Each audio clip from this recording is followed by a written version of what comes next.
300 से ज्यादा एमपीज वाली 56 इंच की छाती वाली सरकार एक 21 साल की स्टूडेंट, एक इन्वायरमेंटलिस्ट क्लाइमेट एक्टिविस्ट से इतना डरती है कि दिल्ली से पुलिस भेजकर उसे गिरफ्तार करा दिया।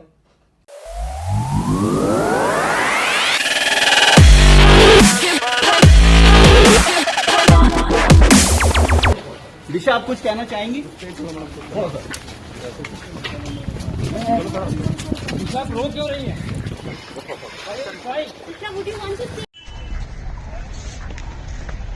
सामने से सर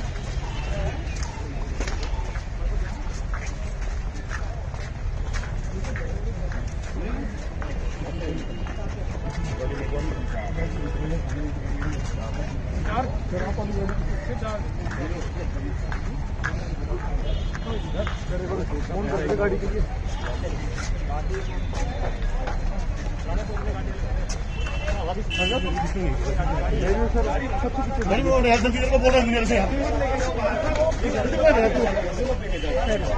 हाँ उधर चले जाओ। निकिता और उसके साथी शांतनु और दिशा ने टूल किट गूगल डॉक्यूमेंट बनाया था। शांतनु का बनाया गया ईमेल अकाउंट इसका ओनर है और यह भी बात निकल के आई कि एक व्हाट्सएप ग्रुप से जुड़े थे ये सभी, जो कि 6 दिसंबर को क्रिएट किया गया था। बेंगलुरु टीम में दिशा को इंटरोगेट किया गया और उसके फ़ोन से महत्वपूर्ण जानकारी निकालने में सफलता मिली। इस जानकारी से स्पष्ट हुआ कि दिशा ने अपने साथियों शांतनु और निकिता जैकब के साथ मिलकर टूल किट गूगल डॉक्यूमेंट को बनाया और लोगों में प्रेषित किया। दिशा की जो फ्रेंड फ्राइडे फॉर फ्यूचर नामक पर्यावरण आंदोलन से जुड़ी हैं, उसने ही ग्रेटा थनबर्ग को टेलीग्राम पर यह टूल किट भेजी है। शुरुआती जांच में यह भी बात पता चल रही है कि फ़ोन का काफ़ी डेटा डिलीट किया जा चुका है और दिशा के टेलीग्राम चैट से यह भी बात पता चलती है कि 3 फरवरी को ओनर्स राइट लेकर टूल किट डॉक्यूमेंट से जुड़े अकाउंट और लिंक हटा दिए गए हैं। भारत विश्वगुरु बनने का दंभ करता है। भारत दुनिया का सबसे जीता जागता लोकतंत्र है। भारत के संविधान ने हमें अभिव्यक्ति और बोलने की आजादी दी है। भारत विश्व का सबसे युवा राष्ट्र है, लेकिन यहाँ सत्ता में बैठे हुए लोगों का दिल इतना कमजोर है, इतने डरपोक और इतने कायर हैं कि वो एक 21 साल की लड़की दिशा रवि को गिरफ्तार करके दंभ भरते हैं। उसका क्या गुनाह था? वो एक क्लाइमेट वॉरियर थी और उसने ग्रेटा थनबर्ग की एक टूल किट शेयर करी थी, जो कि किसानों की इस लड़ाई में उनके हक, उनके सम्मान के लिए बनाई गई थी। इतना डरपोक है आप मोदी जी, इतना डरते हैं आप लड़कियों से, इतना डरते हैं आप स्वतंत्र विचार और सशक्त इरादों से।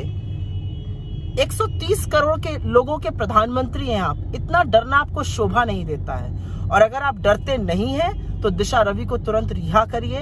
ये हर तरह से बोलने की आजादी, अभिव्यक्ति, लोगों को डराने धमकाने का माध्यम आपने जो बना लिया। अगर आपसे कोई सवाल करता है तो वो देशद्रोही है, अगर आपके खिलाफ कोई बोलता है तो उस पर सेडिशन का चार्ज लग जाता है। ये किस तरह से आप लोकतंत्र का हनन कर रहे हैं? क्योंकि जो आप कर रहे हैं असल में देशद्रोह तो वो है।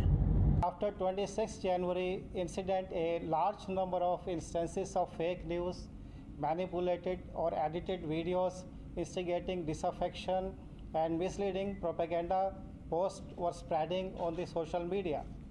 On 4th of February, while monitoring the social media, we came across a Google document titled Toolkit on Twitter. Initial investigation of this toolkit document revealed that it was created by a pro-Khalistani group named Poetic Justice Foundation and people associated with it. One portion of the toolkit document mentioned action points named prior action. As you are aware, they were digital strike through hashtag on 26th January and earlier, tweet storm on 23rd January onwards, and physical action on 26th January, and entering Delhi for Kisan Rally and return back to the border. The second part of the same document mentions tasks such as disruption of India's cultural heritage such as yoga and tea, and targeting Indian embassies abroad in various capitals.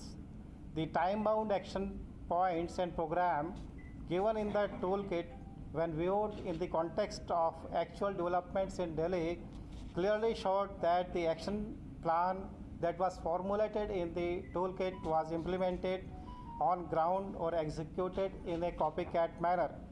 Keeping in mind all these facts, a case was registered by FIR number 49 by 2021, and the investigation was taken up by Cyber Unit of Delhi Police. During the investigation, many screenshots of the toolkit document available on open source were investigated. As soon the investigation was able to fetch enough information, a search warrant was obtained from the Honorable Court on 9th February 21 against one Nikita Jacob, one of the editors of the toolkit Google document. A team headed by the IO of the case reached Mumbai and conducted searches at her house on 11th February 21. After due intimation to the Mumbai police, and one iPhone was found, and during the search, several incriminating information was retrieved. Keeping in mind that the person whose premises is being searched is a woman, and as per the court order, the search was carried out in the daytime, and the investigating team wound up the day's search and requested Ms. Nikita to make herself available at her house on the next morning. She gave a written undertaking to remain present at her house. The initial examination of Nikita revealed that she and her associate Shantanu and Disha had created the toolkit Google document. The email account created by Shantanu is the owner of this document, and all others are its editor. A woman named Puneet, who is based in Canada, connected these people to the Pro Khalistani Poetic Justice Foundation, and through them created the toolkit Google document titled Global Farmer Strike and Global Day of Action 26th January. On 11th January, Nikita and Shantanu, I repeat, on 11th January, Nikita and Shantanu attended a Zoom meeting organized by Poetic Justice Foundation, in which the modalities of the Global Day of Action were worked out. Based on the course of action decided in the Zoom meeting, Nikita, Shantanu, Disha, and others collaborated towards the draft of the toolkit.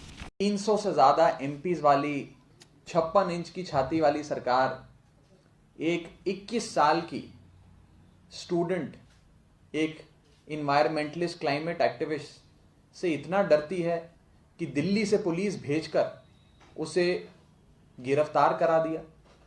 जो बात बात पर 1970 के दशक की याद दिलाते हैं, आपातकाल की बात करके कांग्रेस पार्टी को घेरने की कोशिश करते हैं, आज वो लोग उसी हिसाब से एक अघोषित आपातकाल की ओर इस देश को ले जा रहे हैं। मैं उन लोगों से पूछना चाहूंगा कि आप कड़े शब्दों में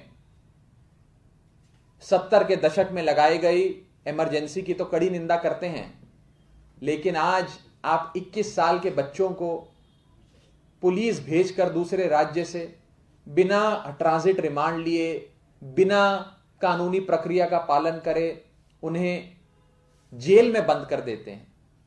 यह कहां का इंसाफ है? अगर यह आपातकाल नहीं है तो फिर क्या है आपातकाल?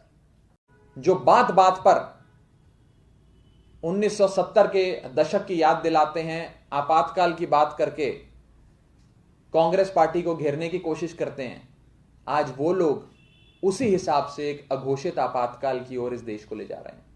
मैं उन लोगों से पूछना चाहूंगा कि आप कड़े शब्दों में 70 के दशक में लगाई गई इमरजेंसी की तो कड़ी निंदा करते हैं, लेकिन आज आप 21 साल के बच्चों को पुलिस भेजकर दूसरे राज्य से बिना ट्रांजिट रिमांड लिए, बिना कानूनी प्रक्रिया का पालन करे उन्हें जेल में बंद कर देते हैं। यह कहां का इंसाफ है? अगर यह आपातकाल नहीं है तो फिर क्या है आपातकाल? Ravi, is such an assault on our constitution, on our democracy, and not just our freedom of speech, but just our right to live. Is there any country in the world where people don't protest against the government, where they don't have opinions against the government? In fact, in most countries abroad, it is a legal thing to do. You can lobby for things that you stand for. You can lobby against things that you don't stand for. So how is supporting the farmers' protest a crime? The arrest of Disha Ravi is the worst that this government has fallen into, and every time they fall into a new low. And Aam Aadmi Party Mumbai will protest against this arrest, and we hope that she is freed soon.